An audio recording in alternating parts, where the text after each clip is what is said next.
అందరికీ మహిళా దినోత్సవ శుభాకాంక్షలు. ఒక చిన్న మాట ఏంటంటే, ఉదయం లేచిన దగ్గర నుంచి మనం బిజీ షెడ్యూల్తో అంటే లేచామా, వాకిలు ఉడ్చామా, ఇల్లు ఉడ్చామా, అంట్లో పడుకున్నామా, తర్వాత పిల్లలకి టిఫిన్ రెడీ చేసామా, వాళ్ళని స్కూల్కి రెడీ చేసామా, డిన్నర్ లంచ్ చేసామా, తర్వాత వాళ్ళని లేపి స్కూల్కి పంపించి మళ్ళీ తర్వాత హస్బెండ్ని ఆఫీస్కి పంపించి నెక్స్ట్ మళ్ళీ మనం మధ్యాహ్నం లంచ్ ఏం చేస్తున్నాము, తర్వాత డిన్నర్ ఏం చేస్తున్నాము, ఈవినింగ్ పిల్లలు వచ్చాక స్నాక్స్ చేయాలి, ఆ తర్వాత మళ్ళీ వాళ్ళని చదివించాలి, నెక్స్ట్ వచ్చేసరికి మళ్ళీ వాళ్ళకి డిన్నర్ పెట్టి నైట్ పడుకోబెట్టి రేపు మార్నింగ్ ఏం చేయాలి అని చెప్పేసి ఇంత బిజీ లైఫ్ షెడ్యూల్లో మనం ఒక మదర్గా చాలా చాలా చాలా మంచి రోల్ని అయితే ప్లే చేస్తున్నామండి, ఏ డౌట్ లేదు. కానీ అందరం కూడా ఒక సెల్ఫ్ టైంని మనం మిస్ అవుతున్నాము.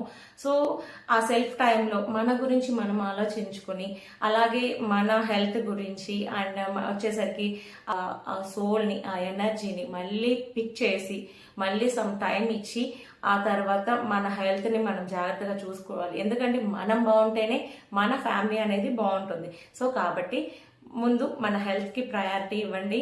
అండ్ ఆ తర్వాత సమ్ మీ టైం మీరు కొంచెం అంటే ఒక 5 to 10 minutes మనం కొంచెం ఫ్రీగా మీరు ఏం ఇష్టమైతే అది కాఫీ తాగినా, టీ తాగినా, లేకపోతే సమ్ యోగా చేయాలనుకున్నా, ఏం చేయాలనుకున్నా ఒక సమ్ మీ టైంని మాత్రం కేటాయించుకోండి.